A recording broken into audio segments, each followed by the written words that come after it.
Happy 2026, everybody. This is the Who Has Time for This podcast. Season 2. Woo! We are a podcast that delves into complex topics through the lens of our own unique perspectives. I'm Katie. And I'm Caitlin. And today, Caitlin is going to take the reins and tell us a little bit about the attention economy. That's right. Now, to bring it back to our little intro and what do you want to call it, tagline, where we delve into complex topics with our own unique perspectives, that's something that I'm proud that we come out and say right up front, because as we will get into when I discuss the media, social media, and the attention economy today, that's something that is missing a lot of the times from the discourse, and we try to be very upfront with where we are coming from when we discuss matters and transparent with how our perspectives shape how we think about things. And coming up this season, we will actually be doing an episode where we talk about what it has informed our opinions, how we identify politically, etc. So look for that, but it all kind of ties into a lot of topics we explored last year and what I'm going to talk about today. Can I have your attention, please? Today, we're going to talk about the attention economy and its intersection with the American media landscape and politics. Now, had you ever heard about the term attention economy? Have you heard it come up? I have heard it come up. Yeah. Yes, in like a couple like video essays, but I've never really had gone into a deep dive about it. That's how I figure most people who are generally listening to culture and news on a regular basis probably feel. And then people who just aren't probably have no idea. Mm-hmm. Like, because my husband was like, everybody knows about the attention economy. This is like, what are you talking about? And I was like, people don't. I'm telling you, like we do, because we are living it and working it every day, because he is also in the media in a way. Mm-hmm. And I was like, so like we do, the people we work with do, like we're very, like, so we talk about it like it's something everybody is just knows, and it's not.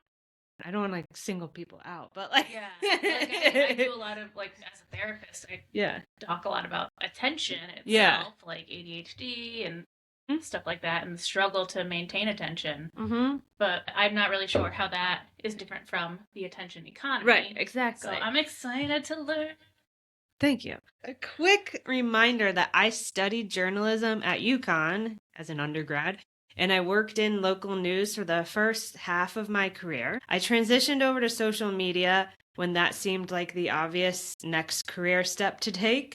And now I work on the marketing side of things. So I'm also a serious news and politics junkie nerd in my spare time. And so I feel pretty uniquely suited to talk about this because it's a topic that combines my education, my background, and my interests all in one deep dive. So to start, I want to give a brief oral history of American media, as it's important to understand this before we truly talk about how our attention plays a role and how the media has been transformed into this major component of the attention economy.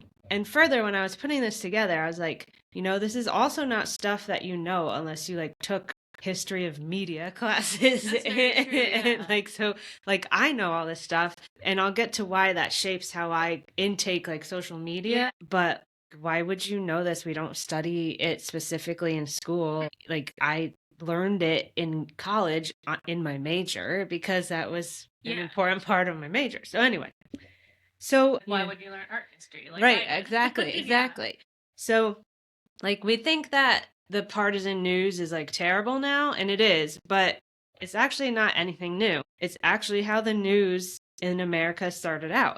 In the late 1700s, after the American Revolution, newspapers were openly partisan. That's just how they existed. That's why they existed. That's where they came from. They were funded by political factions, and they were designed to attack rivals and persuade elites, because only elites could afford newspapers back then. So we're talking about like the allies of Alexander Hamilton and Thomas Jefferson running rival newspapers that didn't pretend to be neutral, because each side was trying to like define what America was going to be. So you got the Jefferson people on one side, the Hamilton people on one side. This is very much covered in the Broadway musical Hamilton. That's what first came to mind. Yes, and that's how the press started out, as a political weapon, and that is where we see ourselves today, a big, nice, big old boomerang effect. And in the 1830s, the penny press came along and changed the game. So it became much more feasible to pump out mass media that was cheap, that everybody could afford. So we have our penny papers, so a paper that costs a penny. So these cheap papers like the New York Sun, which was the most successful one at the time, sold for a penny and became available to mass audiences. So advertising, not political party patronage, became the business model. Like the local businesses. Yes, of course it did. The local businesses were like, come to my candy and sweets shop, and it would be an ad in the paper.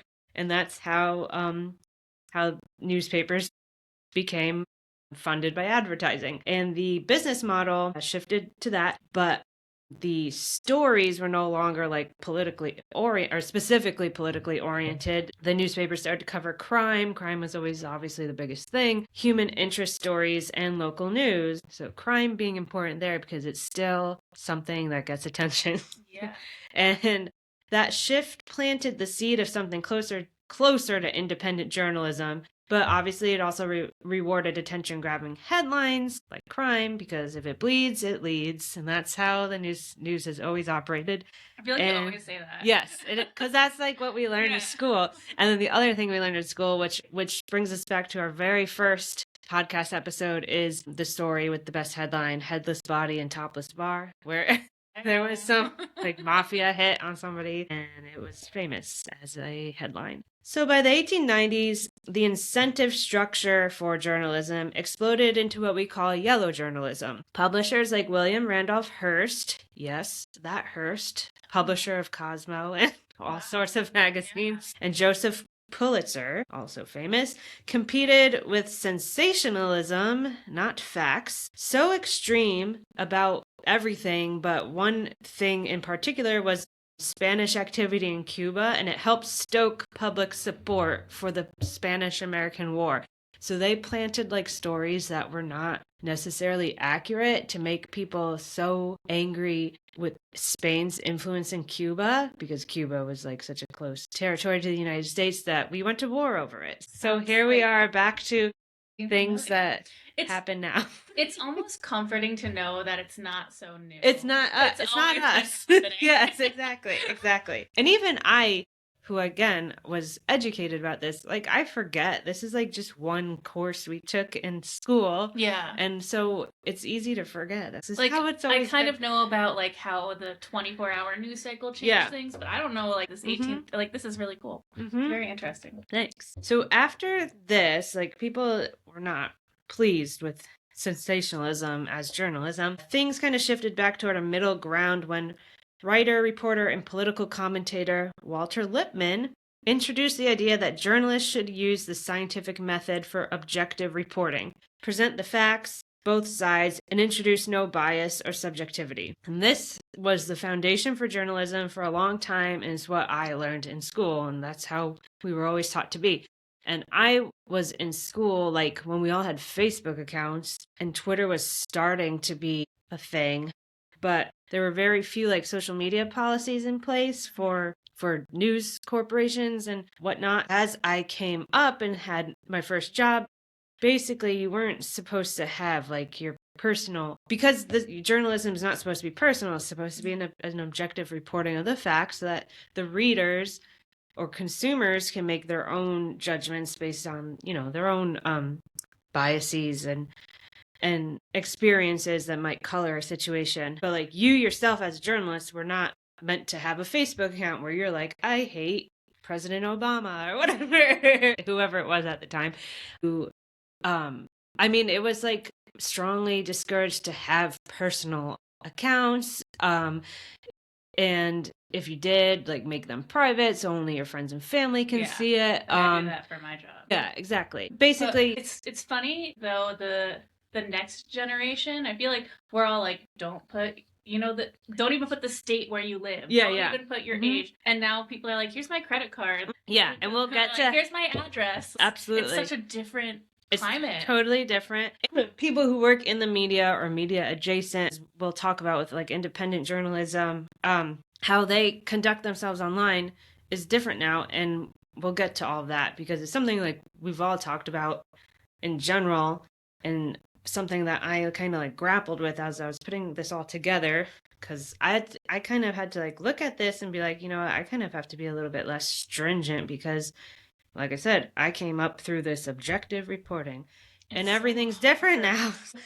So anyway, especially something that changes so fast all the time. Exactly. So we have this objectivity that's like the basis for journalism. And then came broadcast. So in the late 20th century, in the 20th century, radio and then later television consolidated power into a few national networks like ABC, NBC, and CBS. FDR did his fireside chats on the radio, demonstrating the powerful impact of direct presidential communication with citizens, which was not like a thing that there were very few press conferences. Like, you never heard from the president really when he was in office because, like, why would you and how would you?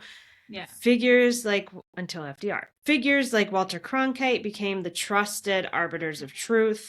Also, gatekeepers, which is another thing we can talk about. At the time, these big, powerful networks were decided what we heard on the news, so they might not tell all the stories. And that's how Vietnam kind of collapsed until like Walter Cronkite and like the American pressure was like, no, we need to like know what's happening. But before people started like catching on that it was not going well, the media was just like, and I'm not saying that they were doing it on purpose, but they were being told by the sources they had that it was going well. Yeah. And they were the gatekeepers of that information. And then once Walter Cronkite turned, everybody turned though, like, because he was the trusted voice. Yeah. So then regulations, going back a little bit before Walter Cronkite, but regulation that started in the late 40s, including the FCC's Fairness Doctrine, which stated that holders of broadcast licenses must present controversial issues of public importance and do so in a manner that fairly reflects differing viewpoints, reinforce the idea that news should serve the public interest. So that's also where like news big publishers and the like more middle ground stations, you see them presenting both sides of a story, which today a lot of people say, oh, why are you even showing what Trump said? Because he's bad and we shouldn't listen to him. It's like a totally different landscape, but this is all based on precedent. It's not like we're just like, oh, let me give him some airtime because it's who knows what he'll say. It's like this is how we've been operating for a long time. And as soon as you stop showing both sides, that's a slippery slope. Yeah, exactly. Even the other day with the Stephen Colbert, James Tallarico interview where they were like, oh, you're supposed to give equal airtime to his opponent. And then Steven said, well, that's not like a thing that late night TV shows, because late night is not like the news. Exactly.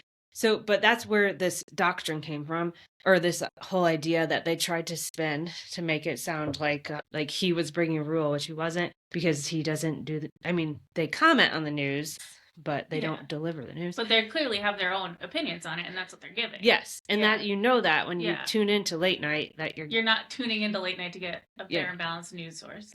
Exactly. So we have that, but that era of consensus that news should be a public service and fair and balanced and all that was short-lived when cable news kind of erupted in the 80s and 90s. So we've got CNN, MSNBC, and Fox News, of course, fragmented audiences. And then, and who else but Ronald Reagan ended the Fairness Doctrine, removing the guardrails around ideological balance. Of course it was him. Oh my God. Arguing that essentially it was an unnecessary regulatory tool against free speech. And we saw talk radio surge like Rush Limbaugh, Howard Stern, and opinion becomes profitable again as a news publisher, from a news publisher perspective.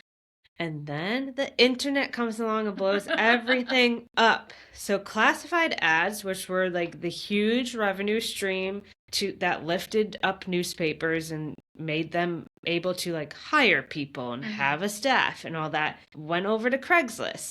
Digital ad money flowed to Google and Facebook instead of newsrooms. So the whole advertising model begins to fall apart here. Social media platforms turned everyone into a publisher, like technically we're publishers, and the algorithms became the warped gatekeepers of information in like a backwards sense because they're giving you too much information, but only what you want to see or only what will make you mad, which we will get to, pushing outrage and echo chamber reinforcing viewpoints. By the time of the 2016 U.S. presidential election, misinformation, virality, and polarization were features, not bugs, of the media landscape. And of course, Mr. President Donald Jennifer Trump, that's what Jimmy Kimmel calls him. I didn't come up with that. Spent a really long time calling the news the fake news, helping to erode trust in a component of the media that was already rapidly losing trust because of the partisanship and all that, the perception that there was always bias no matter which way you looked at it, since that fairness doctrine was eliminated and so on and so forth. So today, that brings us to today, that landscape is even more radically fragmented. Legacy media outlets are competing with influencers, podcasters, Substack writers, and streamers. Local journalism is generally non-existent. Like, I started working for the Fairfield Patch, which is not even, I mean, it's still there, but it's just like a little website where people put event notices up because they couldn't afford to do it anymore.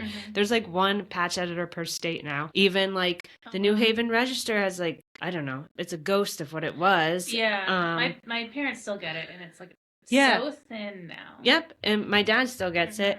And then it's part of Hearst because Hearst owns like every newspaper in Connecticut now.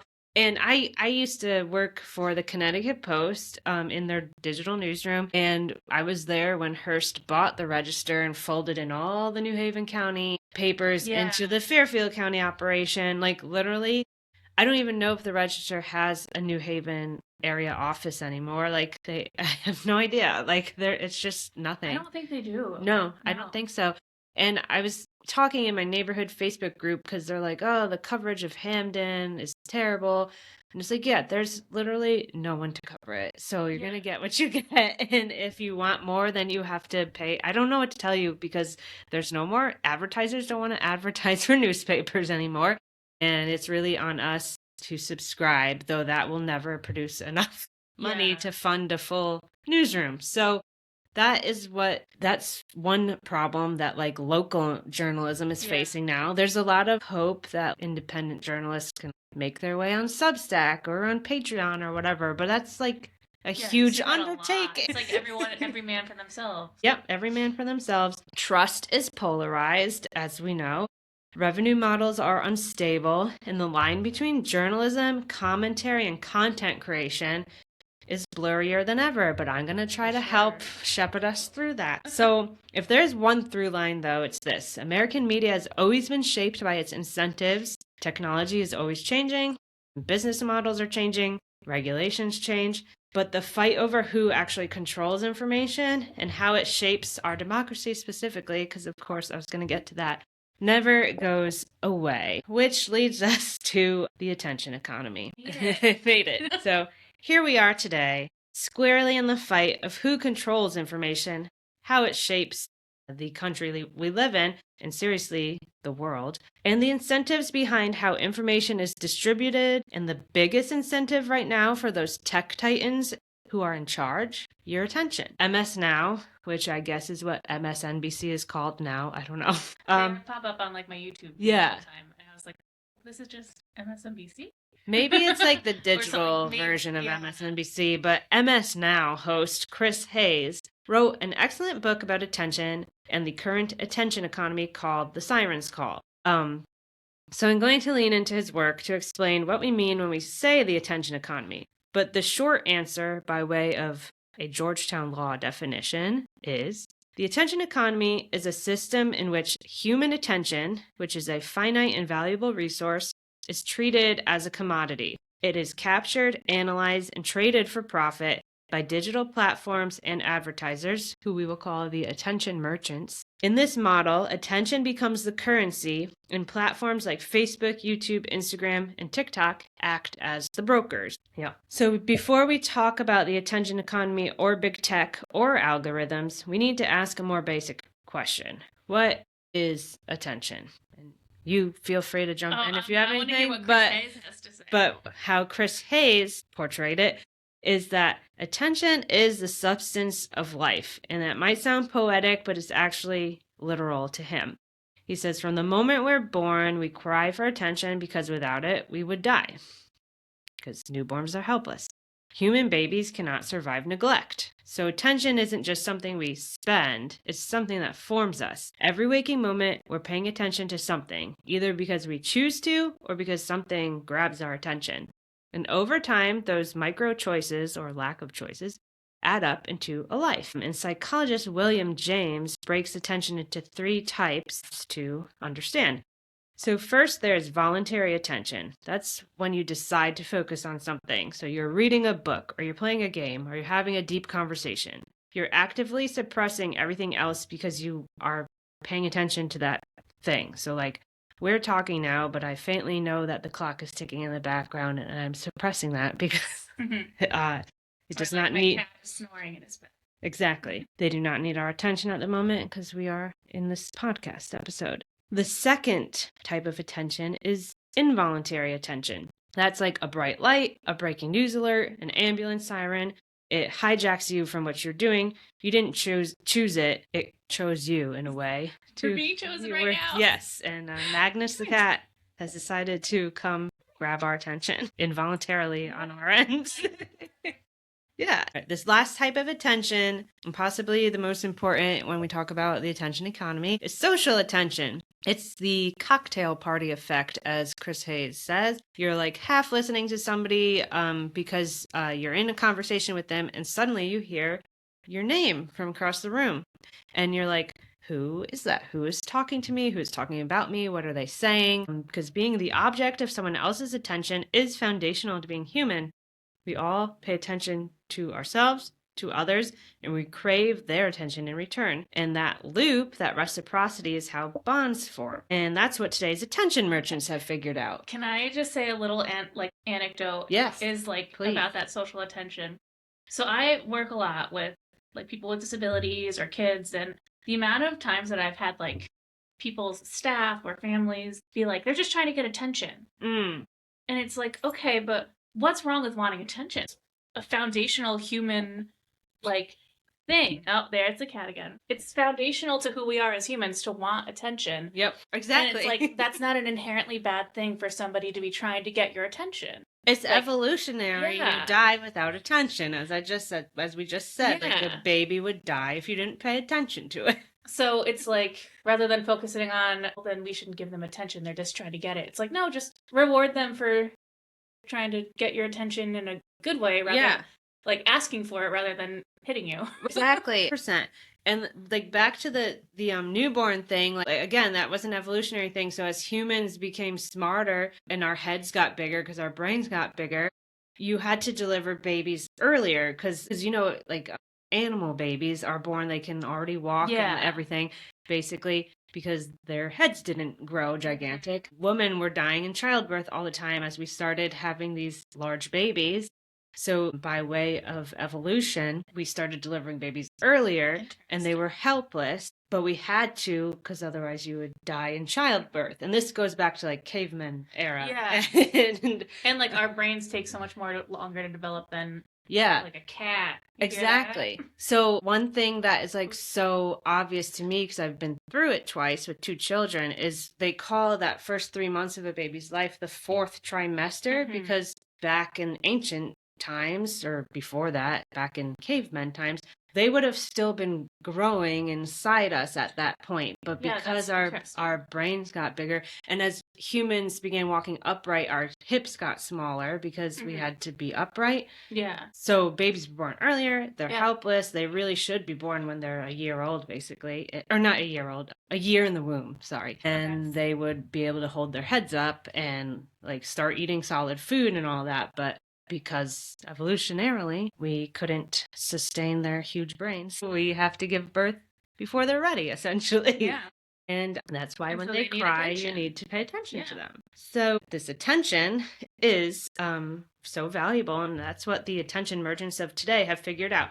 Now, do I think Mark Zuckerberg woke up in 2005 or whatever and was like, I'm going to turn this into an empire? No, I think they stumbled upon it, but then he they just figured wanted it to out. rape the girls at his Yeah, college. exactly. But, Gross. you know, unfortunately, this is where we are. The title of Chris Hayes' book, The Sirens Call, comes from the epic Greek poem, the Odyssey, when Odysseus and his crew have to sail past the Sirens, who are like mermaids or something, and they lure men to their deaths with their enchanting songs. So his men on the ship have to put wax in their ears, and Odysseus is tied to the mast of the ship, desperate to chase the singing sirens, even though he knows it will destroy him. That image, wriggling against the ropes, is Hayes' metaphor for modern life, because today's siren isn't a mythical creature, it's your phone.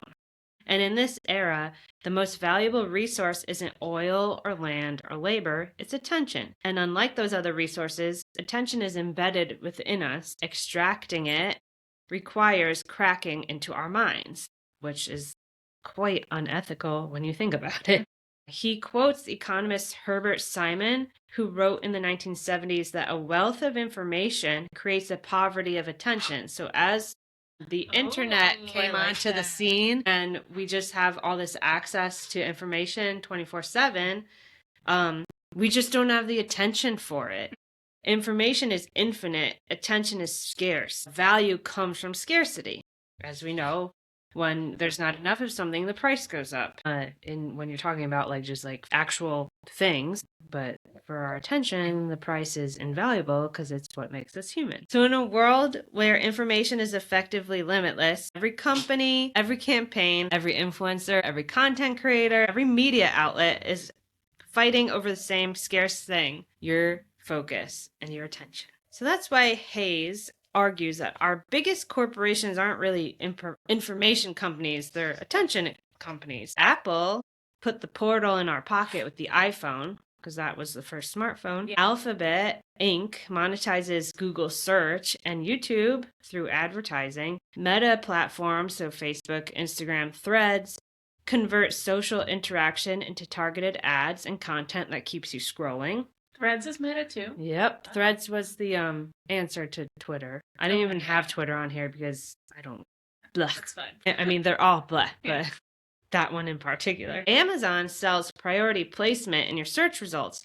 That top slot when you search something isn't usually the best product. It's the one that paid to be there for your attention. And actually, I'm pretty sure Jason's company, my husband works for a company that investigates false advertising. They have a whole investigation of that. Because, you know, people don't know when they're it's like searching. Amazon pick or overall pick, and they think, oh, this must be the best priced one or rated the best one for the price. Nope, it's just this Amazon got money and they put it there. So this is capitalism optimized for attention extraction. And the structural truth that explains so much of our experience is that it's easier to grab attention than it is to hold it. So grabbing attention works on the involuntary reflex. Your attention is grabbed by somebody like shouting your name, or like novelty, like newness or threat or sex or outrage. Holding attention requires meaning, coherence, and depth. One is primal, grabbing your attention is primal. The other one is fragile. It's really hard to keep someone's attention on you when there's so much else going on. Competitive markets trend towards what's easier. So that's the grabbing of the attention, which is why long-form journalism is not something you see on social media. It's why the dominant model of our era looks less like a newspaper and more like a slot machine. This is by design and on purpose. So think about how a slot machine works. Flashing lights, a brief spin, suspense, resolution. Did you win? Did you not win? Try again. Repeat. It grabs you in tiny increments. It doesn't need your whole day, just another few seconds. Then another few seconds at lunchtime. Then another few seconds while you're waiting in line for your coffee. Then another few seconds after you park your car and get ready to walk into the house. That's the architecture of the social media feed, especially one that prioritizes short form video. Short form video that is meant to rile you up. Even if the intent of the creator wasn't there, they are just following suit of how they know things work on Instagram or TikTok or whatever. And it keeps you scrolling thanks to the infinite scroll. So we got our slot machine and then our infinite scroll where you just scroll and scroll and scroll and scroll and it never ends. So the infinite scroll was invented by someone named Asa Raskin, who like is very upset that he accidentally invented this. Yeah. And he's like, I forgot what it's called exactly. I'll put it in the show notes, but he's got some sort of like new venture that's supposed to like bring humanity back into the conversation, because I think he greatly regrets this, because in his mind as like a software engineer, he was just trying to do something to remove friction from your user experience on the web, and it happened instead. Well, it did that, but to our detriment. Sometimes we need some friction. Yeah, there's no stopping point, no page turn, or even a button to click. Yeah. Just a gentle movement and a new stimulus appears in your feed. Your phone's not asking you to spend an hour on it. It's just asking for 10 seconds, 100 different times a day. And social media adds the most powerful accelerant of all, the social attention. People are like screaming at you. You open Instagram like, hey, watch my video. Like, not in so many words, but you know what I mean.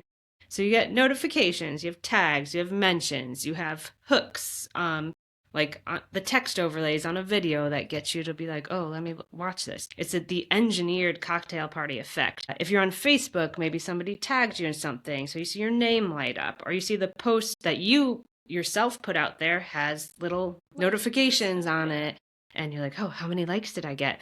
And your brain responds before your will does. And it works. And now here's where it gets even bigger than just screen time. Public life now runs on these same dynamics. So Hayes talks about how he hosts a cable news show on MSNBC, aka MS Now. And he understands the life cycle of a news story like every journalist / cable news host does. So something massive will happen, like Russia invades Ukraine, and you have breaking coverage for days. It's the only story we're talking about because it's huge. It's the first land war in Europe since World War II. And there's no commercials. And then, that happens for like a week or whatever, maybe two. Then suddenly it's like, okay, it's the top of the hour news story. And then it's like 2 days go by. We haven't talked about Russia invading Ukraine. And a lot of people sometimes are like, oh, the news is operated by Putin and he doesn't want us to know. No, that's not what happens. The attention is burning out and the news, which is a business, has to move on.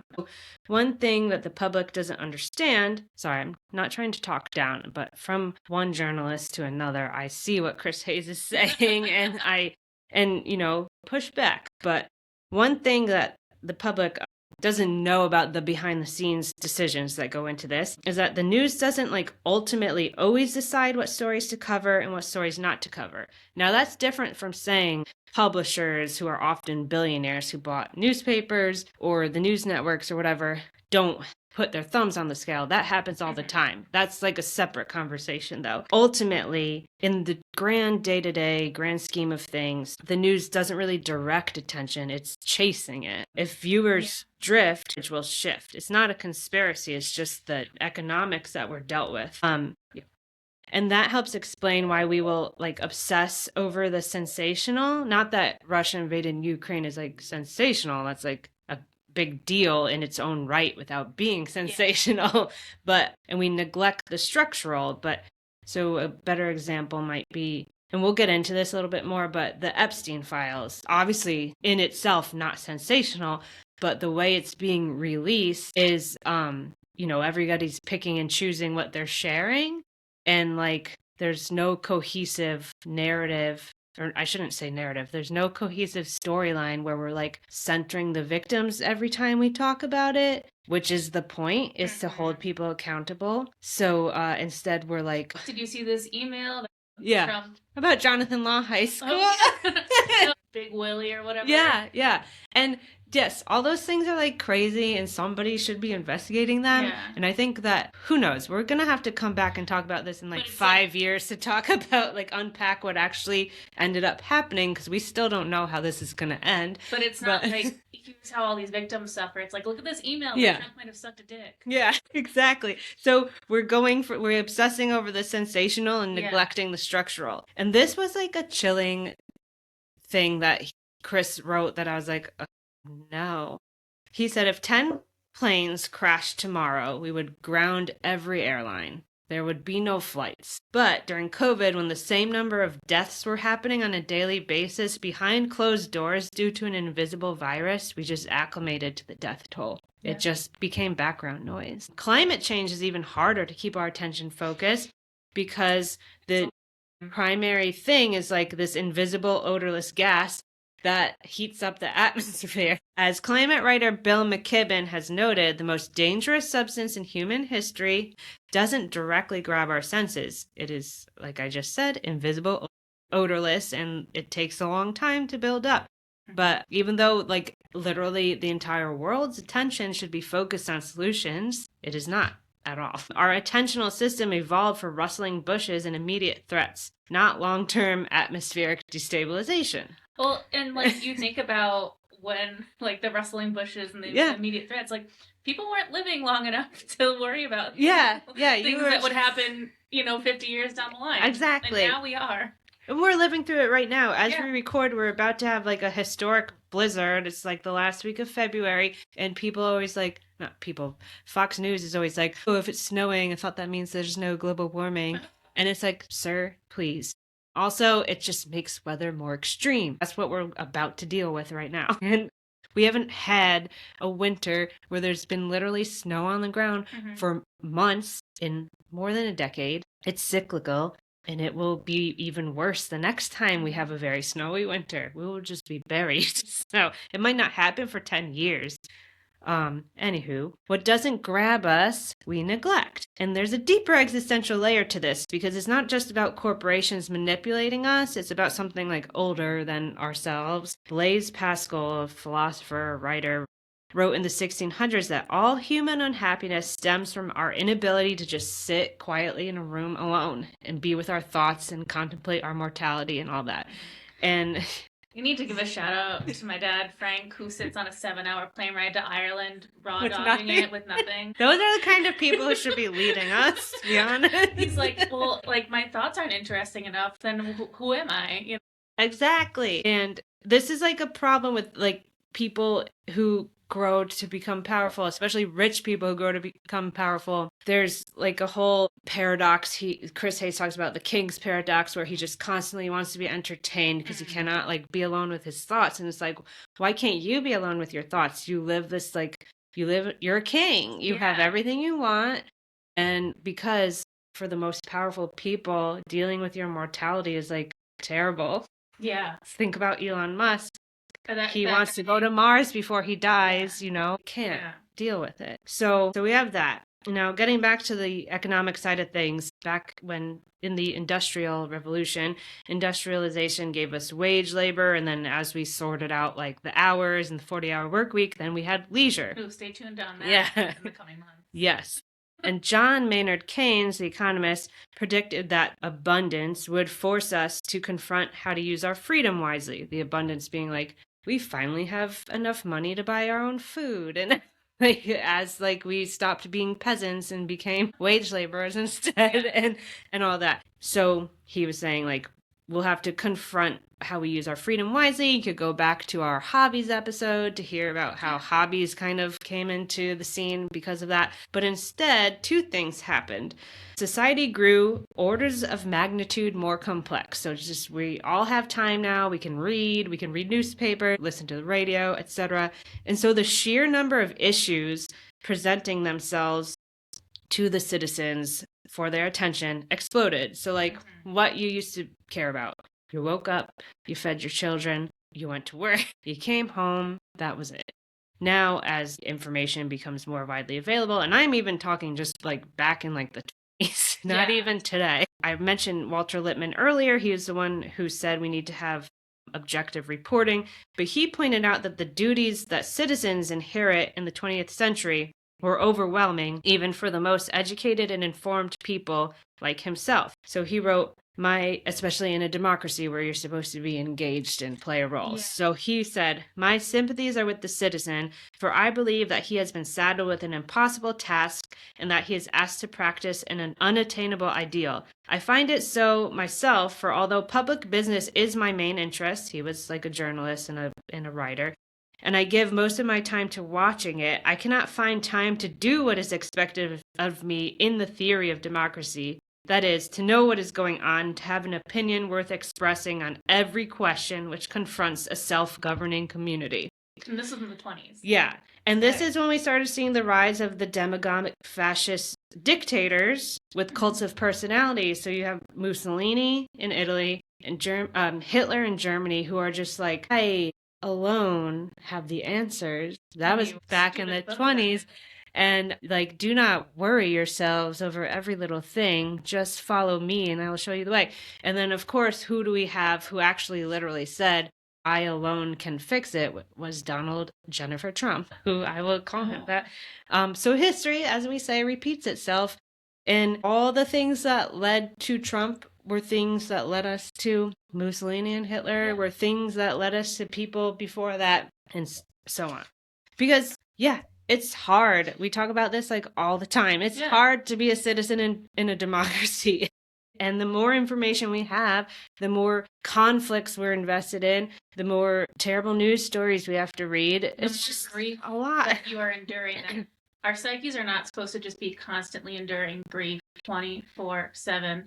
And that's what we're doing. Yeah. So we have these figures who are just like, I can make life simple for you. Just follow me. And that's very appealing to people. And so then once we dealt with those fascist leaders in World War II, the second thing we did with our time was built an entertainment infrastructure to fill every idle second, which we talk about a lot on this podcast. Neil Postman warned in 1985 with his book called Amusing Ourselves to Death, that we were amusing ourselves to death. Now we have infinite scroll, infinite content, infinite stimulation. And yet we complain constantly about distraction and even being bored, because we're not like being nourished with the information that we get. The more diversion we have, the more diversion we need. This is that King's paradox I talked about earlier. Attention, once fragmented, becomes much harder to sustain voluntarily. Think about it. I think people have a hard time reading. It's like hard to watch a movie. Yeah. It's amazing that people listen to hour-long podcasts, to be honest. But I guess it's because you're doing other stuff. Yes. On your commute when you don't have anything else, like you have to be driving or on the train or whatever. Here's the tension at the heart of the attention age. We crave connection. We need to be seen. Attention is the precondition to care. And those same systems that monetize that need to fracture it into monetizable pieces. And commerce becomes a war for attention. Digital commerce especially, and politics is a war for attention. When that happens, public discourse becomes, as Chris Hayes says, a war of all against all for the scarce resource of human focus. So we have everybody is competing against each other to get our attention, no matter what side you're on, where you work, what industry, etc. And we're exhausted. And the question isn't just how we regulate platforms. It's how we reclaim voluntary attention, how we choose what deserves sustained focus, how we resist the reflex to flee our minds in silence. Because the irony, of course, is what we crave most is real human connection. Attention merchants know that, and they market their platforms as places for connection, but they're not. And they kind of push it out in little 10-second, 30-second, 15-second increments. It's had we crave the human attention, and the social media puts out this facsimile of human attention. Yeah. It's kind of like when you're baking, using real vanilla extract versus the fake chemical one. Yeah. It has a similar taste, but it doesn't satisfy you the way that real pure vanilla does. Exactly. So the attention economy. Oh, sorry. No, that's it. That's exactly how the attention economy is, and the existential threats present. That's it in a nutshell. So moving on. In a vanilla bean pot. In a vanilla bean pot. Yeah. So now we have that built in to our psyches. I've explained it. The idea that the attention economy is built on information that is limitless and attention is scarce. So when we talk about social media and its impact on the discourse, we often talk about misinformation and disinformation and how that helped fuel things like Trump's rise in 2016. That's all true, but I want to point out, as Chris does in his book, that we as a species have always been susceptible to misinformation. Chris writes, "It's not a new phenomenon for masses of people to believe things that aren't true. People didn't need Facebook disinformation for witch trials and pogroms, but there's also no question that frictionless instant global communication acts as an accelerant." So we're already primed to fall for misinformation. That's just like a human nature thing. And also like herd mentality and all that, and that's something we've talked about on this podcast before. What I want to hone in on is how this battle for attention is shaping our lives, specifically through social media discourse. And there's actually one person who understood this better than anyone out there, and I'm sorry to tell you that it was Charlie Kirk. Yeah. We have a whole episode about him, and we don't need to get into how we felt about him personally, which is we do not endorse. But I want to share with you key insights from a letter he allegedly wrote to Benjamin Netanyahu, the Israeli prime minister, at some point before he died, that was then dug up after he died in like this whole MAGA conspiracy theory. But I don't even know what happened. All I know is I saw the letter and I was like, oof. Let's hear it. Yeah. Because it displayed like an extraordinary implementation of what we will call strategic literacy in the attention age. And we all need to understand it, especially as we head into 2026 midterms and then the 2028 election cycle. Because as we know, Charlie Kirk was on the right and he has his whole Turning Point US company, brand, organization, whatever, and they are all very aware of what I'm about to talk about. Democrats and the whole left ecosphere is only really now just catching on to this. So I'm not going to read the letter, it's super long, but these were the key insights that came from it. So first, Charlie Kirk in this letter frames the war in Gaza as an information war, which tells you everything you need to know about how power is understood right now. And we're not going to talk about how Israel is conducting itself, how Hamas is conducting itself. This is literally, we're just talking about this letter. We could do 1,000 episodes about all of that. He argued that Israel is losing the narrative, particularly among young conservatives and certainly among young progressives, as we see, and that this erosion of narrative control could eventually translate into erosion of political support. And I'm not sure exactly when this was published or when he sent it, obviously before last September, but it could have been like during the Biden era, it could have been early Trump. I don't remember, or I don't know. But that's a very modern diagnosis. In a democracy, public opinion shapes elected officials. Elected officials shape policy, and public opinion is now shaped primarily by social media feeds. And if you don't win the feed, you won't win the future. And that's like basically what he was arguing in his letter. So he understood the platform shift. He explicitly talked about how young people are getting their news from social media, not from cable, not from newspapers, not from formal political briefings. And the Pew Research Center actually has a whole deep dive on this. 53% of Americans in general get their news from social media, so more than half. And 70% of people under 30 say they don't even actively seek out the news. They are just they just get it on social media. And it just comes across their feeds. So he basically told Netanyahu that Israel needs to deploy the following in order to level up their information war tactics. Because I think it's thought that because Hamas is like funded by a lot of our enemies, that they have like their own little information war tactics going on, which there was some of that like was exposed. Like in the early days, they were inflating the number of deaths. They're not, now we know what's going on. Now we know what's going on in there. But and then there was like one early hospital bombing that they blamed on Israel, but it was Hamas. Like, and so those were like certain examples from the early days of the war of this information war starting to play out. And again, doesn't justify anything at all, ever. It's just these are things that happened. It's like I lied about spilling my water bottle. The other person like spilled an entire pool. Yeah, exactly. And exactly. Charlie Kirk basically said you need to like start rapid response communications. You need to do more short form video. You need to have influencers working with you. You need to, not him, Netanyahu specifically, but people sympathetic to his cause. They have done that. I'm podcast appearances, employ real-time fact-checking against anything that Hamas might be putting out, etc. That's a campaign infrastructure. That's what you would tell a political candidate to do in a campaign, right? Yeah, like I've seen like he's done commercials like pro-Israel. Yes. They've got influencers now. Not that like Hamas has influencers. I don't know. No, I don't really, but Israel does. Yeah, exactly. So it's not like random advice. It's someone who understands how the algorithms work and that they reward speed, emotion, repetition, and authenticity.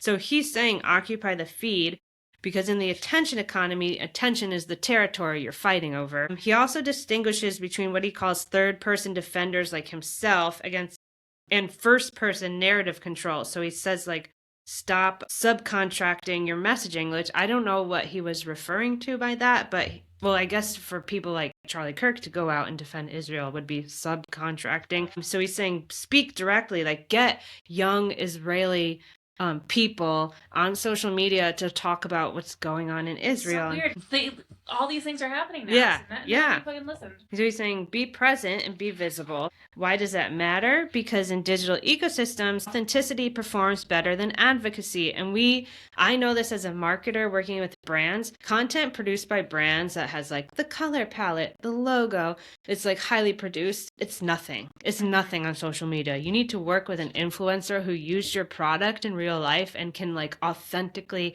connect with your audience. And that was like a marketing thing. Influencer marketing is like a whole segment of marketing.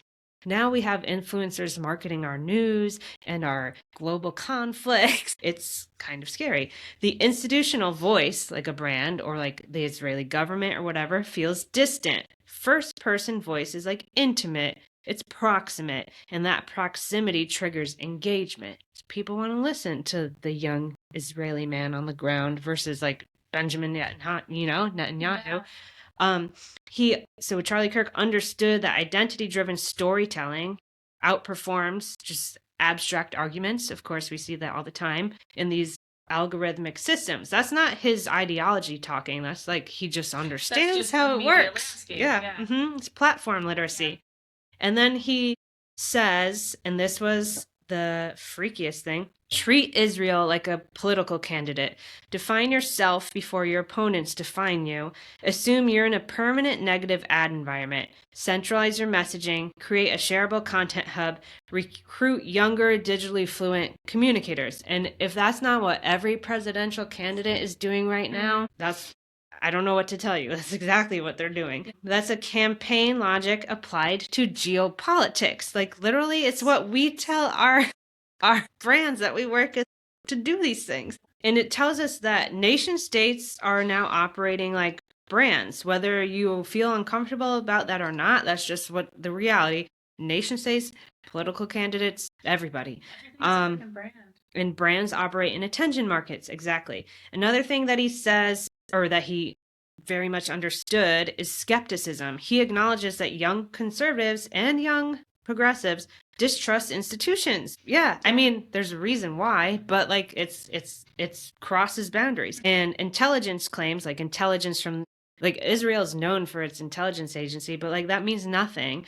It doesn't land the way that it used to. The Iraq War fractured trust. COVID fractured trust, among a whole host of other things. And people just don't care about what people in authoritative places say anymore. So he's not appealing to institutional authority. He's acknowledging that it's weak and peer-to-peer amplification is stronger, and that distrust itself is just now part of the ecosystem. And that means that narrative control has to adapt. This is just ecosystem awareness. And then he also says tell hostage stories, show civilian footage, give visual evidence, put it all in a short clip under a minute and just stick it out there. Because in a feed-driven system, emotion is going to travel further than nuance, which was episode 1 of our entire existence. And repetition creates familiarity. Familiarity creates perceived truth, and this is attention age strategy. So why does this matter beyond this specific letter? Across ideologies, not just on the right, not just on the left, there are people who deeply understand how this ecosystem works. And let me tell you, they are shaping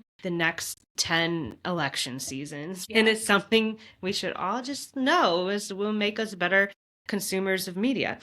They understand that algorithms reward outrage and speed, identity triggers engagement, narrative vacuum equals narrative defeat. So if you're not there, you just might as well die, basically. Silences get filled and repetition compounds. You keep talking about one thing over and over and over and over again, and it's going to get picked up in the regular news the next day. Legacy media and our institutions are like not up for this whole thing. Many older political representatives and such are not up for it.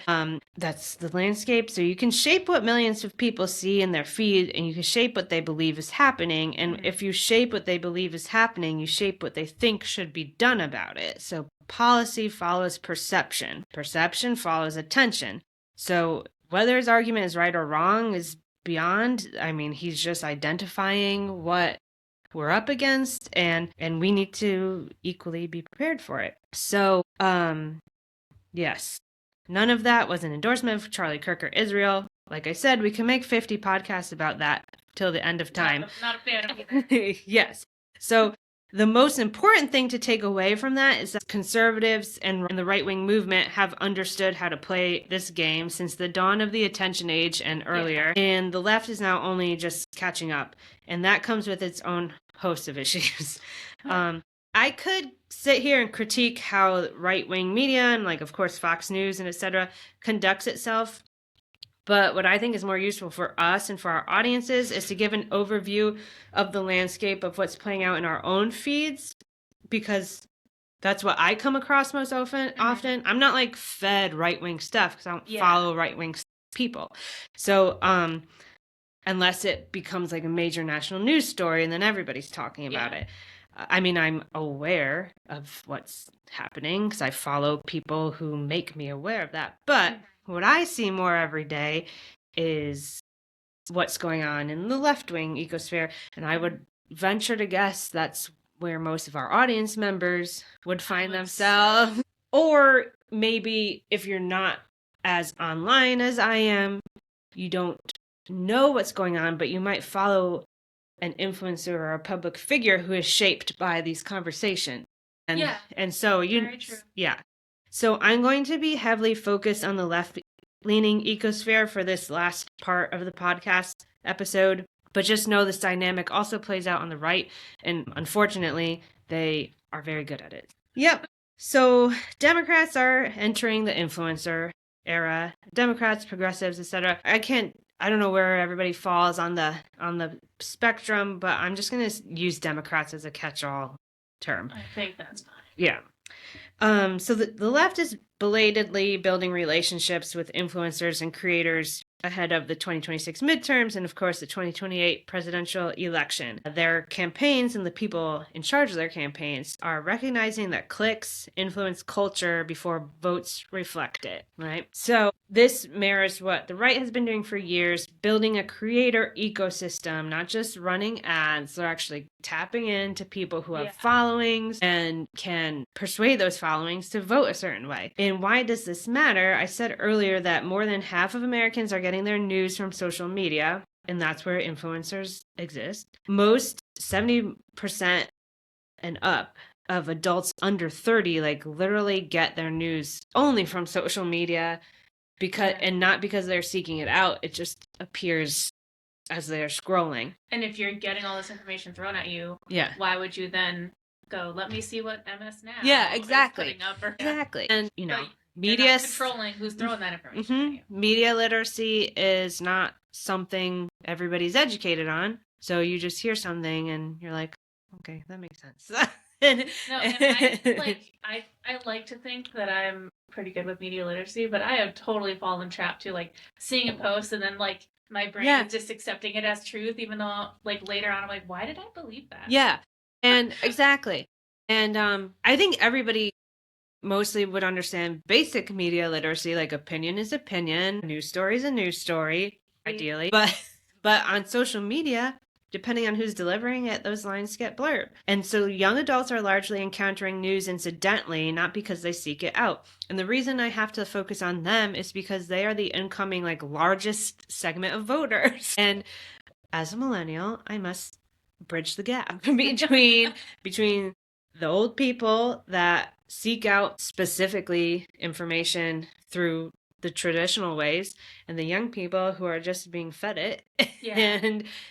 And I lived through the age before the internet, and I'm living through the internet / social media taking over our lives. I just, I feel like our role as millennials in the between the analog and the digital is to educate.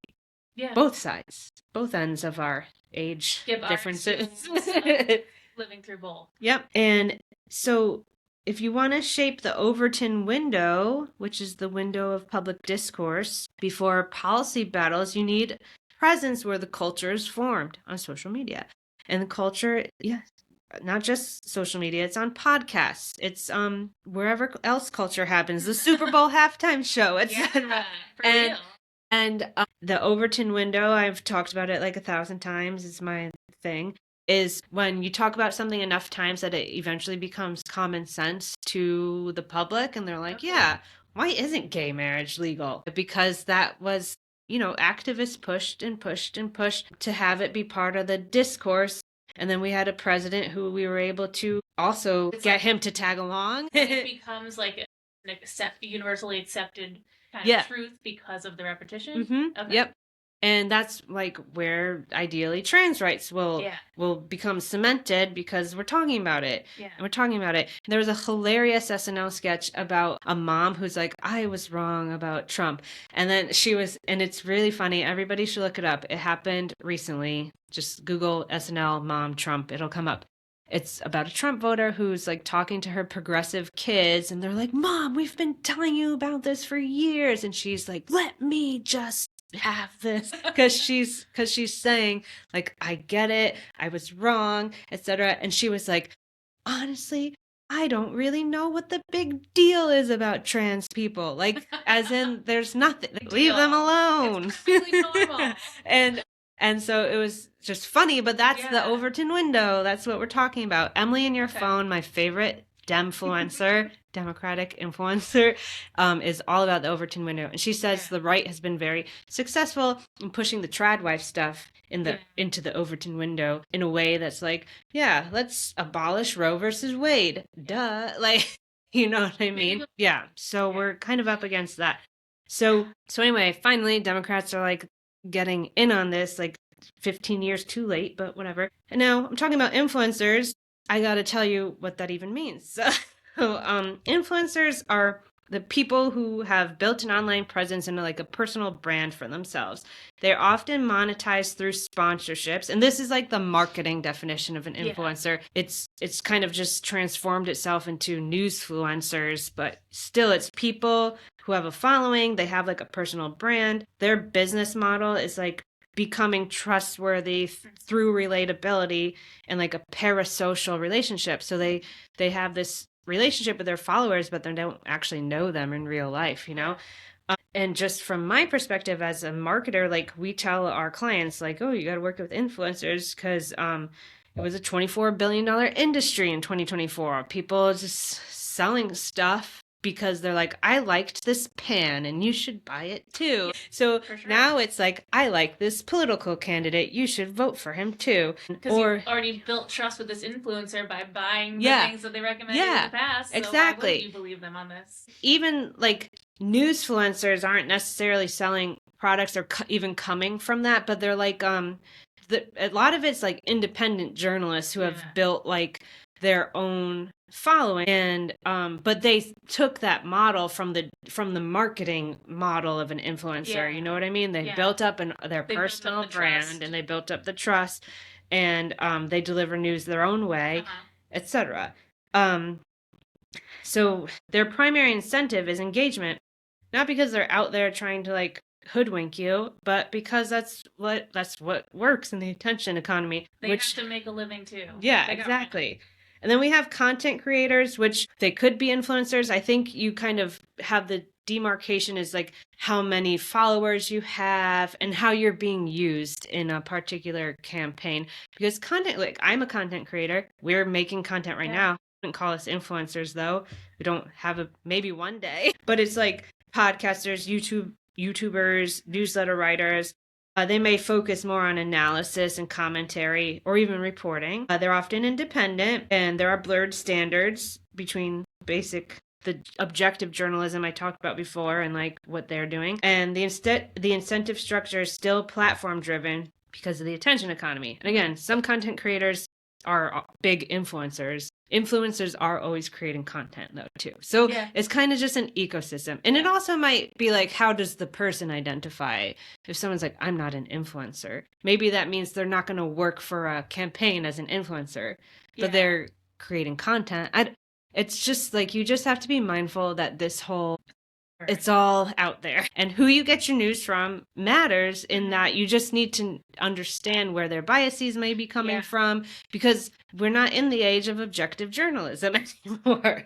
And which is fine. It's just like, we need to adapt. I like to like watch a lot of like YouTube video essays and stuff. Yeah. And it's not usually like journalists. Like there's a woman I like to watch who like does cultural content. Her channel's like Alora Nadi, and she's a lawyer, so she talks about like things like the manosphere and like that from like a law context. Like, exactly. But she's you not, use your niche. Your niche. Or like I like to watch someone who does a lot of things about like movies and the shifting thing of like I don't know, everyone's getting Botox so they can't act as much, but she's an interesting insight.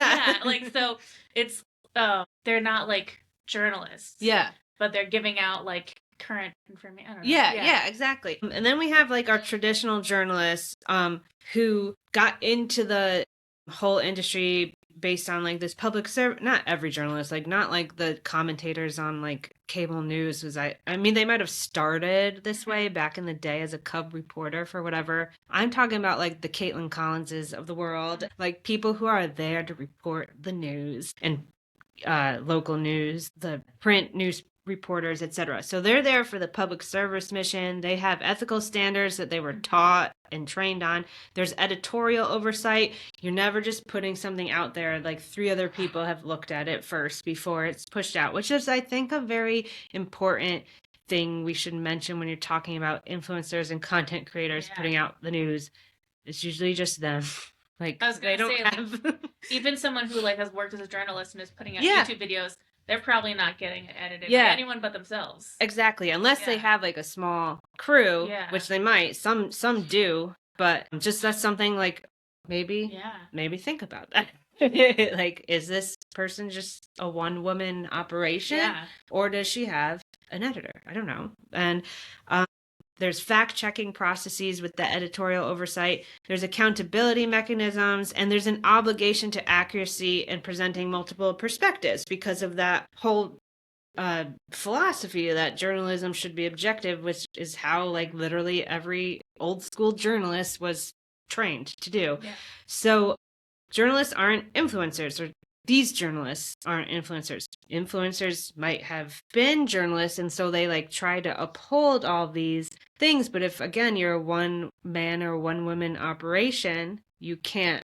Like, you might be doing the best you can. It's almost like maybe you have a journalism background, but then you realize, oh, if I go into being an influencer, I can reach more people and make more money. It's almost like maybe you went to school to be a therapist and you got your credentials, but you realize people pay more for a life coach, so you let your credentials expire, and now you're not beholden to the code of ethics. Exactly. Yes, 100%. And I want to give examples so you know what I'm talking about a little bit better. But okay, so a content creator, what I'm seeing coming up a lot is political content creators. So they're not reporting the news. They are not necessarily influencers, but they are like, they've been hired by a campaign to put out content in support of that campaign. So I'll talk really quickly about the Texas primary race here. So it's James Tallarico versus Jasmine Crockett on the Democratic side. And James Tallarico had a recent controversy because he had an off-the-record conversation with an influencer who then decided to tell everybody what he said a month later, which leads people to question who got to this influencer to have her share this off the record. Off the record means you don't repeat it. Yeah. And she didn't have it recorded anywhere, so it's her word against his. But basically, he said that he had signed up to campaign against a mediocre black man, not a formidable black woman, because he was originally against Colin Allred. And James Tallarico says it was mischaracterized. He meant the campaign was mediocre or whatever. Here's the thing about James Tallarico. He has spent the last year being like Mr. Jesus. Yeah.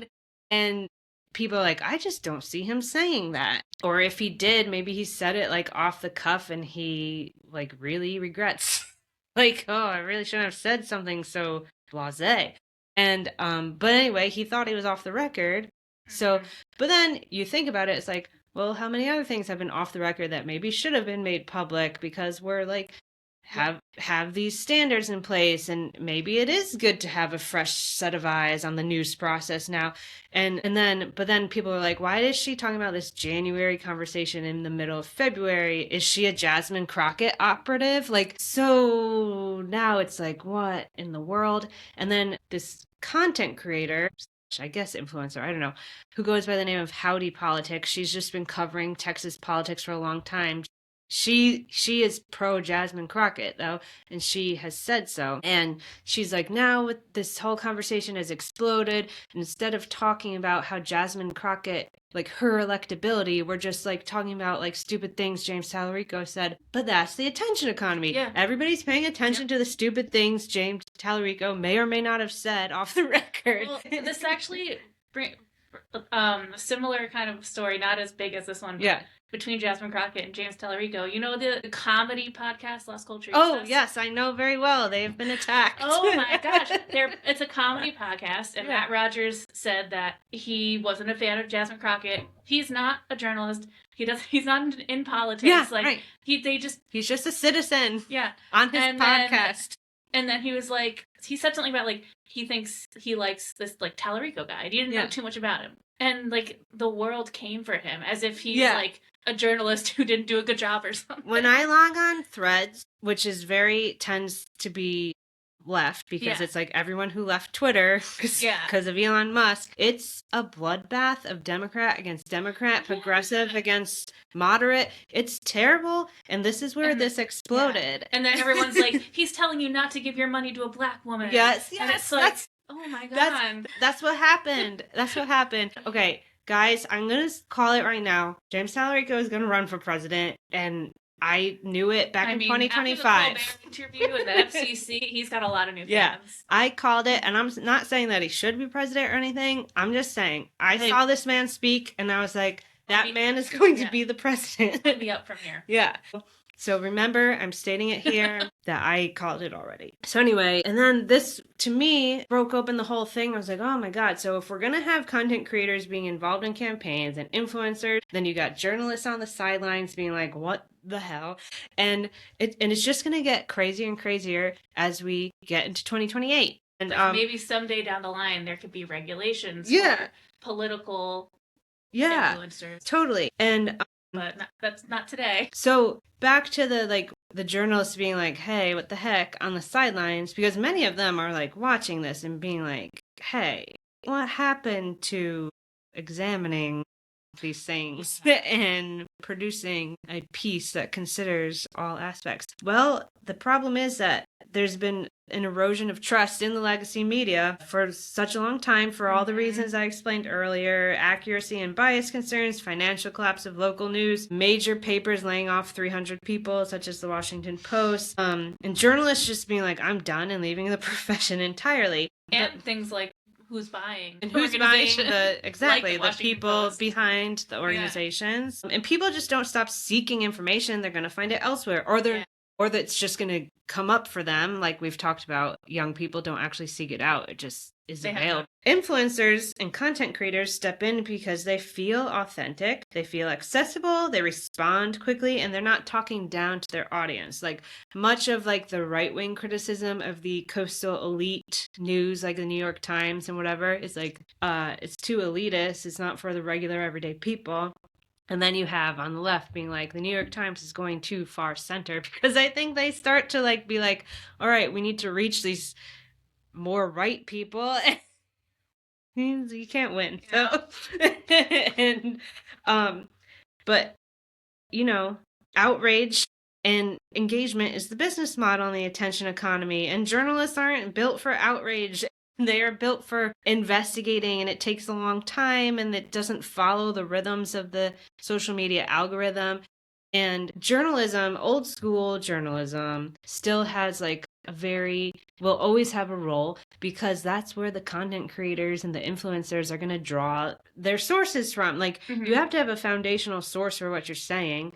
Yeah. And unless you yourself are in the ears of all the people on Capitol Hill or whatever, which some influencers are, like you've got the Midas Touch guys. Aaron Parnas is like probably the one we're most familiar with. He is like part journalist, part influencer. Yeah. He combines the both sides pretty well. He does investigation. He's also like up to the minute breaking news guy.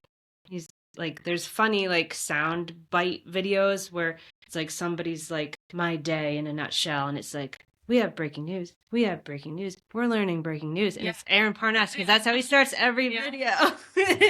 And yeah, but the people at ProPublica who do the deep months-long investigations that like actually do make change and overthrow institutions. I can't, of course, think of like, they had a recent one, like they've been investigating the detention centers, and they're the ones who are telling us like people are dying in there because they are nose to the ground journalists looking at the data, getting the deep sources that want to be anonymous, etc.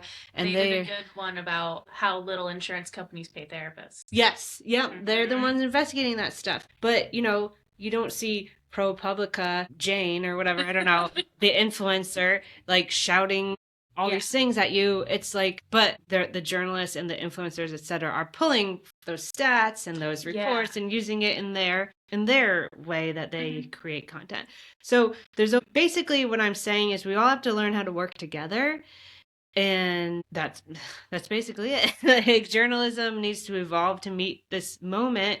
And we don't look at content creators and influencers as enemies. We look at them as partners, because classic journalism and journalists are not like built for this system. The moderate voices, which I'm going to say like journalists are moderate, not moderate in ideology, not moderate on the political spectrum. I just mean like they are out there being like, these are the facts, and these are the two sides are saying about them. Those voices whisper.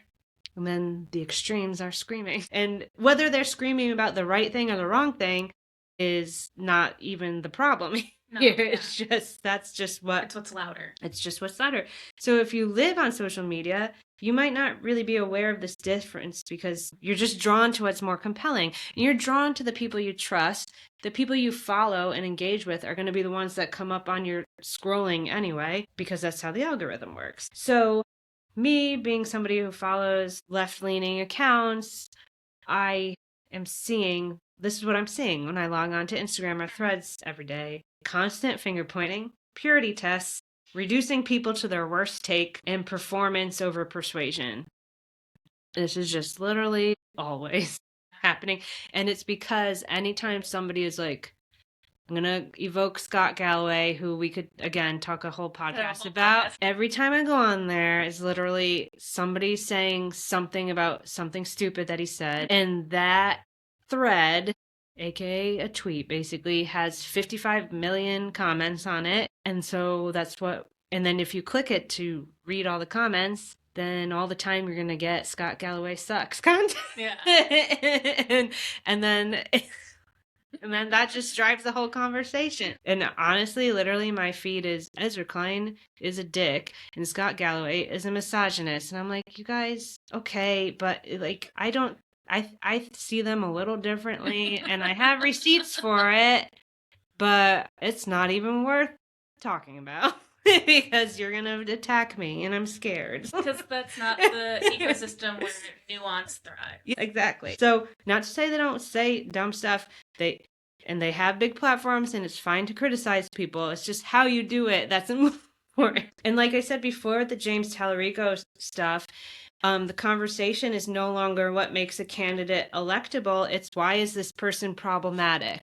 And that is the whole game. We're not talking about what you should vote for in terms of politics. Yeah. We're talking about what to vote against. And voting against people does not work. Otherwise, Trump would have never been president. Because all we talked about was don't vote for Trump because democracy will die. Yeah. And guess what? Everyone voted for Trump. Not everybody, but 52%. Or whatever it was. And no president has ever been perfect, obviously. Yeah. But if you look at when Obama got elected, he was not for legalizing marriage equality. And look at him 8 years later. Yeah. He's the president who did it because everyone gave him a chance. Yeah. Well, it happened under him during the Supreme Court, but he kind of it was important to have the president behind it for the Supreme Court to have the balls to do it. You know what I mean? Exactly. So there was this one particular thread that I read that absolutely nailed the whole situation. I think it was coming up because of the James Tallarico, Jasmine Crockett war that is going on. And let me just say, as we record this, we don't know who's going to win, but possibly by the time this comes out, we will know. But this thread was just, I don't remember who, some guy. And he just nailed it. Wait, who was saying this? A man on Threads. Okay. Whose name I did not include for some reason. There. Is that him? Wrote from Threads. He's not anybody. He's just some guy on Threads who had a big following. He was like a political strategist or something. Yeah. But he said, I have zero issue with leftists at all. What I have zero tolerance for... Wait, let me just back up. If you're not familiar with the Threads ecosystem, it's a lot... People might think leftist and liberal and they're all the same. Yeah. It's a lot of talk about liberals are weak, progressives don't care about building bridges, leftists are like anarchists. That's just the situation you walk into when you open up your Threads. It's the Protestants and the Catholics and the all the people who are technically under the same religion, but they're fighting with each other. Exactly. And that's exactly it. Yeah. And we are going to do a whole episode about how we identify, but I don't agree with any of those assumptions. I think everybody brings something to the table, and there's no one right way to be a Democrat. But this is just if you're not familiar with this ecosystem, this is just what you're walking into. So I've just thought that this guy nailed it, because I would think that this guy is more coming from a pragmatic progressive standpoint. And so he said, I have zero issue with leftists at all. What I have zero tolerance for is white rage accelerationists who co-opt leftist ideals and use them to browbeat people online. The average Democrat is just being the best person they can be with the information they have. The rage artists rather create this blood-hungry caricature so they can justify being abusive to them. It's performance. Oh, wow, people miss Obama. Better call them fascists and then wonder why my demands aren't catered to by the public. Then he says, Mamdani became a mayor as a Muslim immigrant socialist by articulating his ideas and meeting people where they are at. If he spent his campaign bashing people for feeling fondly about politicians who made them smile, he would have lost. Learn from that. Then he goes on to say, random 70-year-old lady. Oh, I miss the Obama family. They were so classy. Unemployed 23-year-old with a Trotsky PFP. I don't know what that means. Oh, so you support billionaires and genocide and bombs and then they wonder why their ideals are resisted. And what's funny is many of their revolutionary idols advocated against this and pushed for raising class consciousness by engaging workers and guiding them to the ideology. And then he says, the way these online Muppets carry their message is Stalinist in nature. Conform immediately or you go to the education camps. And this might all sound like a hyperbole, but it's not. This is how extremely online people on both extremes, right and left, operate. And there's this whole thing out called horseshoe theory where the extreme right and the extreme left like meet. And it used to be like vaccines was one of them because super woo-woo left people were like, I'm a hippie, I can't do vaccines. And now right-wing people don't want vaccines. So, and then where we see this really unfolding is with anti-Semitism. Anti-Semitism is a big horseshoe theory confirmation because extreme right and extreme left have pushed anti-Semitic conversation, but from different angles. Conservatives are like always, I shouldn't say that. Conservatives tend to not like Jewish people for whatever reason. I don't know. I really don't know why. But because of the war in Gaza, this has been taken up as a cause against Israel. And it's not like purposefully done. It's just when you talk about the war, we're only talking about the war, right? We're not talking about, well, in 1948, Israel was created after World War II when 6 million Jews were killed. And they put it in this place because that's like where they belonged as a people historically. And unfortunately, it's in this place where generally what is their religion? Judaism, sorry. Where Judaism and Islam don't get along. And there's been many times where we have tried to bring peace and either one side rejects it and they are both very much at fault for that. And today, here we are. One side decided to kill 1,200 people, and then now the other side has killed 60,000 people. But like, who started it? And the beginning of time started it. But also, this didn't all start with October 7th. But no, it didn't. It all started with with I don't know, since Jesus. But my point is whether whoever's right in this war that's not the issue at stake here. It's that there is statistics showing that young people in America are much more anti-Semitic than any population has been since World War II. And this is all. I also think. Oh, I don't know. I don't want to do it. And I don't think it's on I don't think it's mean. I don't think the intent to be anti-Semitic is because there. I think people think just conflate being against the Israeli state is being anti-Semitic. No, it's not. But when posed, I think what happens is people think Israel and you just think Jewish people, and then you hold an unfavorable view of Jewish people because maybe. Yeah, I guess I just haven't seen that. Maybe I'm in an echo chamber. Maybe. But here's what this is from The Atlantic, which is like famous for being like, here's one side, here's the other, let's talk about it. So they said, in other words, research collectively suggests that America is becoming more anti-Semitic because its young people are becoming more anti-Semitic. This becomes more so he's basically just saying like the echo chamber feeds itself and it feeds itself and it feeds itself.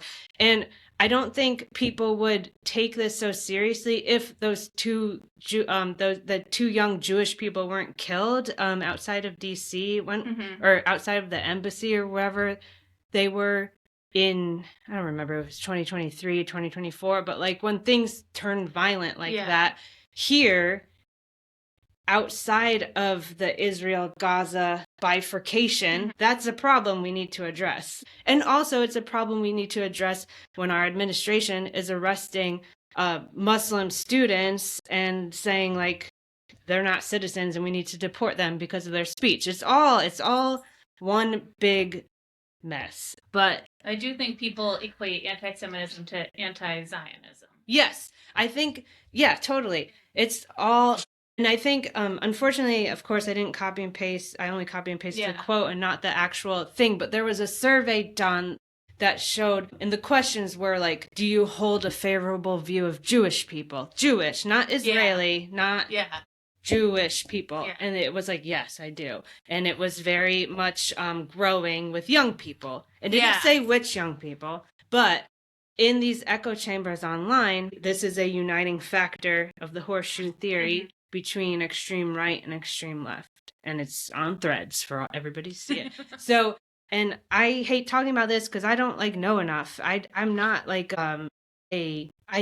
what are the peace accords where they were going to try to like figure it out and then both sides rejected it. Like this is like a problem that has been eons in the making, Yeah. and there are so many actors. I'm just saying, when I see things on social media and these two sides blur for two different reasons, but it comes around the same problem, that's something we need to address. And like, I don't understand what Zionism is, so I can't speak to that. But I think what happens Because Zionism, anti-Zionism is not the same as anti-Semitism. No, and I know that, but I don't know if an 18-year-old logging onto TikTok knows that. Yeah. And I'm not saying that's because you're and like dumb or the anything. when I'm just saying when Israel was formed, it was kind of formed into taking from the people who are like the Palestinians. Yeah, like, the people it was who like are fixing already a there. wrong with another wrong. Yes, exactly. And right. Since it's happened, Palestinian people have been oppressed. Yeah. It's just so. That's not what this episode's about. No, yeah, but we can talk about it here because we have an hour to talk about it. When you put it in a 30-second clip and you're just like, Israel oppresses Palestine and that's it. Yeah. And then you're like, look at these Jewish people in the U.S. who oppress Palestine. Like, I'm not saying that everybody immediately jumps to these unnuanced and direct conclusions. I'm just saying they're measuring it, they're studying it, and it's rising. I didn't even know about this until this guy who wrote this Atlantic article, who's Jewish, so obviously he has that going in, like, that's what is informing his opinion. Though this wasn't an opinion, this was he took this from a poll. Yeah. And so it was raw data that he then contextualized. But he was on Pantsuit Politics, and he was saying, like, this isn't because, like, people actually, like, are anti-Semitic. It's just like they're conflating this thing happening on this continent with people who live here. And it's not good because this is such a difficult historical situation that has a million factors in it. I mean, the war itself, just end it. Just end it and stop sending aid. But like the whole problem of where Israel exists and how it came to exist there is like decades and decades and centuries of stuff that we can't turn back time now to undo. Or not that I'm saying that we should. I'm just saying I don't know what to do. There's no one right answer. But what we see now is a lot of people getting angry about it online. But also, like, when you're seeing... Yeah, when you're being served this videos, every single day, you're gonna get... Totally. And you should be angry at the people in charge. And I think that mostly people are, but then there might be some misdirected anger, too. So we just talked about how a whole geopolitical war has played out in front of us on social media, and it's been a very polarizing thing, obviously, for obvious reasons. Now we have the Epstein example to kind of bring us back to why journalist skills matter here, because we talked a little bit about it before, but accountability and justice are the goals of having these files released, but that requires context, legal expertise, reporting resources, and time. In this age of the attention economy and social media algorithms, all of those things are lost. So we just have people picking out a random email and being like, oh, Trump is alleged to have killed a baby or something. I don't even know. And maybe that did happen, but I don't know. It was like he was it was like an unsubstantiated FBI tip. And then the more I think about it, the more I'm like, how much of this is Jeffrey Epstein just like fucking with everybody? Because he wrote a lot of emails to himself where he was like, look up Trump dementia.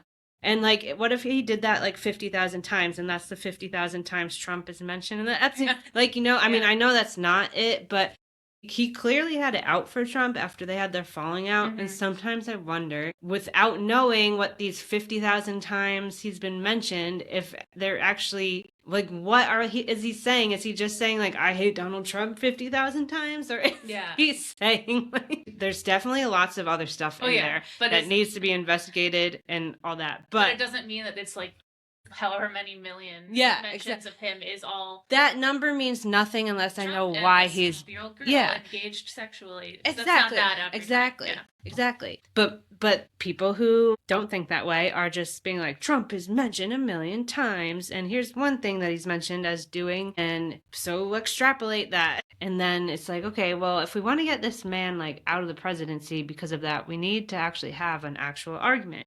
And unfortunately, a video that's 30 seconds of somebody just like waving a printed email where it says Trump may or may not have done something is not going to do it for us.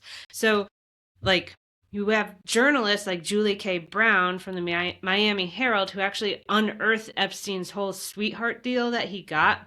She noticed, she was like, why did this rich man who was arrested for these terrible charges, why does he have such a sweet deal? Like, he gets to live in this, like, not terrible prison. And she dug into it, and she's the one who uncovered this whole thing back in I don't remember when her story came out, but there's like a whole documentary about her work. And she's still a reporter and she has her own Substack, but she's been going through the Epstein files herself and doing lots of interviews and being like, what you don't understand when influencers pick and choose what they're sharing, which is not like, it's an immense volume of documents to go through. I'm not saying they're doing anything purposefully, but you like read through, and you're like, oh my gosh, here's a crazy thing. Let me talk about this. She's like, you don't have the background, you don't have the context, you don't know how to read these documents the way that me and my team of fellow journalists do. And the New York Times just wrote something because people are like, why isn't the New York Times reporting this? They must be hiding something. They recently released a whole thing documenting how they are going through the Epstein files to be like, this is how we do it. This is what each file requires of us to be able to substantiate and verify, etc. And like people expect like immediate action. Oh, this came out. Okay. In 3 hours, I need to watch a video on it. Yeah, exactly. Exactly. I also wonder, because Epstein was involved in like a lot of nefarious stuff all over the world. And like he had like ties to Israel. He had ties to Russia. Like sometimes I wonder if some of these FBI tips are coming from bad actors in Russia, like because they saw Donald Trump coming as a presidential candidate. And so that's why, like, just because you see this crazy tip, which could also be true, I don't know. That's the problem. But it could have been planted. It could have been Jeffrey Epstein emailing himself that Trump is deranged. We know that like we got all those Russian bots and Russian interference on social media, so who's to say? Yeah, exactly. So it's just like, that's another thing to be aware of if you get most of your news on social media. That's another whole can of worms. That's another whole can of worms to think about. So getting back to journalists like Julie K. Brown, we need to just learn how to evolve into this new era where we should be working with influencers and content creators and not sneering at them because they don't do news the way you learned how to do it, etc. Let's partner. I don't know. The one journalist does a deep dive. The deep dive is given to 3 influencers to piece out into really cool social media clips. Like, you know what I mean? Yeah. And that's how I envision it working. And I think that modern journalism needs transparency over performative neutrality, because you can keep saying you're neutral about, you're going to be neutral, you're going to be impartial, but like there's certain things that you shouldn't be neutral or impartial about, like human rights crises and such. So also is like, again, like a parallel to like in therapy where we all learn like, well, I don't know if they used to learn it in school, but like to be like the absolute neutral, like blank slate person. But it's like people don't want that. They want to know that you're a human. And I have a lot of clients who are from marginalized groups and they want to know that I have their back. Anyway. And exactly, audience collaboration is important. I've been thinking about this more and more when I think about like how our politics work. I'm like, when people are just like constantly being politicians, like that's their expertise. They don't have expertise in climate change. They don't have expertise in schooling and public education. And it's like, what if more people who are just regular people ran for office? Because then they'd bring this other expertise into it. Or what if we had more options for like citizen democracy? I don't know. Because like people bring other experiences and expertise. And I think I think this is like a perfect way for journalists to collaborate with influencers and stuff, because when you're a journalist, you bring your journalistic perspective, but maybe an influencer has an interesting perspective about a specific industry that would help strengthen your journalism or whatever. Yeah. So, and then like audiences, if you engage more with your audiences, maybe you find somebody who comments who's like, I researched this for my PhD.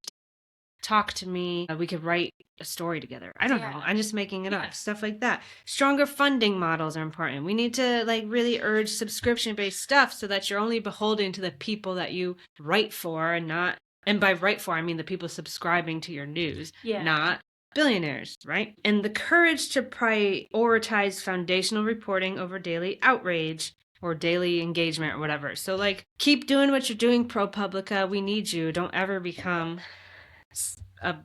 an outlet that just delivers us the news in 30 seconds. All right, so we just discussed how modern journalism can evolve to better work with the attention economy and its people, such as content creators and influencers at hand. But what can we do as news consumers and social media consumers to, not go down these echo chamber rabbit holes and not devolve our discussion into just finger pointing, especially as we head into what is going to be a bloody election season for midterms and presidents, because we're going to have a presidential primary, and this whole system is going to be turned toward that, and it's going to be a crowded Democratic field, and whoever emerges is going to be limping to the general election, which is good. We want that. We want that candidate to be pounded into oblivion until they are the strongest candidate viable. But if you're on social media, you're going to have to like just be aware of who's telling you what, as we just really discussed. And I thought there was no better person to turn to about how we can be better at conversing with each other in this landscape than Terry Moran, former ABC News reporter who basically got himself fired and started his own Substack. And he's old school journalist, but he recognized that was dying out and where he could be of better use. And he's kind of like, he's very temperate. He's just like, let's talk. And he wrote a Substack basically about like, you want to but you want to evaluate the people who are like, that's just the narrative that they're selling you, which I think is going to be a lot of what happens, especially like, what is James Talarico's narrative? What is Gavin Newsom's narrative? Like, all right, you can't just always blame the narrative. You have to dig a little bit deeper. And he says this: you don't have to agree with someone's interpretation of events, which was basically our conversation earlier with talking about Gaza and Israel and like, is that changing people's views, etc. You don't have to accept their conclusions, and you certainly don't have to buy into their narrative.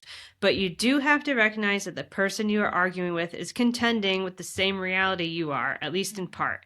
And you might learn something, extend your own understanding by listening. But if the only move you're willing to make is to snare and say, not that either of us was doing this, but this is what you see on Threads. But if your only move is to sneer and say, that's just the narrative you've bought into, then you are opting out of the conversation and thus out of thinking. Democracy requires that we enter conversations with the humility that there is a world beyond our preferences and that we might be mistaken about it. It requires that we risk being persuaded. This may sound painfully, annoyingly naive, but in fact it is far more pragmatic and tougher than cynicism. Cynicism is easy. It flatters our own minds, requires no evidence, makes no demands. Conversation, which is civic discourse and debate, that's work. If you want to disagree with me, good. Show me something I've missed. Offer a fact, an argument, an experience that challenges what I think I know.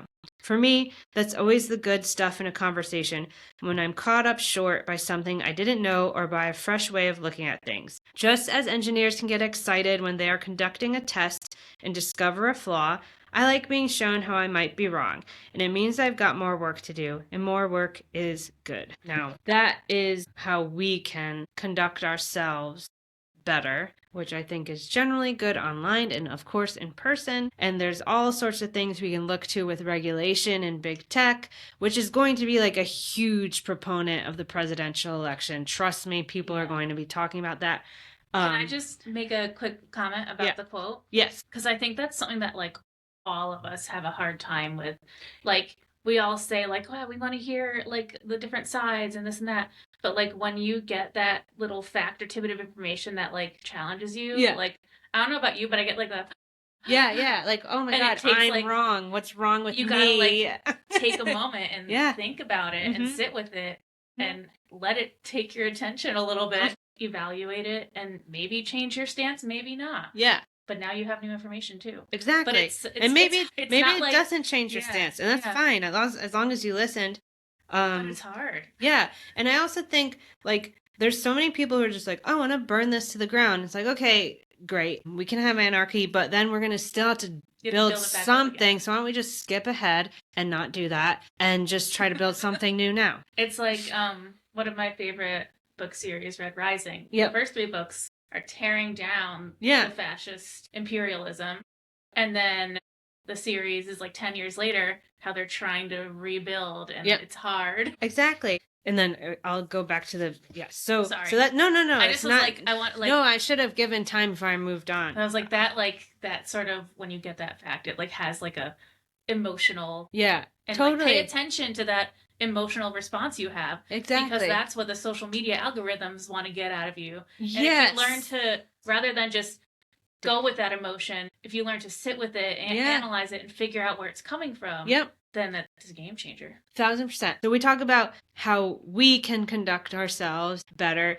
and then let's not let big tech off the hook. Certainly we need regulation, and that's going to play a huge role in the upcoming presidential election. I don't know what the answer is to that. I will point you to an article on Substack by Max Reed, who's like a tech writer. And I'll link in the show notes, but he was talking about platform temperance, which is like where the platforms kind of like are given their guidelines and react accordingly. But also we as consumers have discipline, restraint, and refuse to be algorithmically herded. All right. So that's kind of... Don't be a sheep. Yeah, exactly. Don't be a sheep. And that's what Terry was saying. That's what we were saying. And then last note I will end on is that we're heading...